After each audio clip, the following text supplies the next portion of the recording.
Okay, so what we have in the first video with the baseball players is just classic miscommunication. Um, the man is trying to figure out who plays infield, who plays outfield, and they have crazy nicknames that, of course, just make it so hard to understand their actual names on base. Who is on first base? The man's name is literally who, but when explaining that to somebody, you say who was on first base, and you're like, oh, I don't know who's asking you.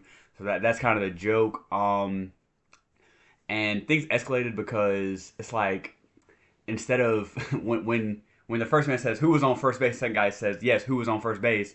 The first guy doesn't realize he's getting an answer, but instead of saying something like going in for deeper communication, saying what is the name of the man who plays first base, which I can see how that would be messed up too. But the like instead of re-elaborating your question and kind of making it deeper for a more specific answer, he just raised his voice and said, "No, who's on first? Who's on second? What's on third?"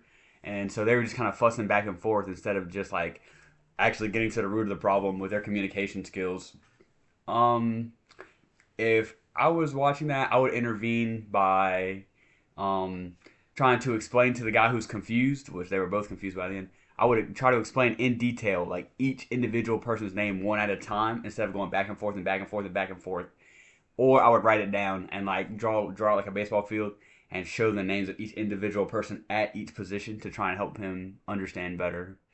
Um, and I think that the main issue was just a miscommunication between the two guys, and they were talking to each other way too fast to understand anything, which is kind of the joke. But in a real communication scenario, you wouldn't talk to each other that quickly and fuss back and forth like that. At some point, somebody would just say, "Wait a minute, can you explain this to me in detail?" And that's really what just needed to happen there because the quick back and forth kind of just made it even more confusing because now you've got who's on what, where's third, this, that, and the third, and there's just like so much nonsense going on with these silly names and these baseball positions that by the time you're at the end of it and you've said everything, it's just so much more confusing than it really needs to be.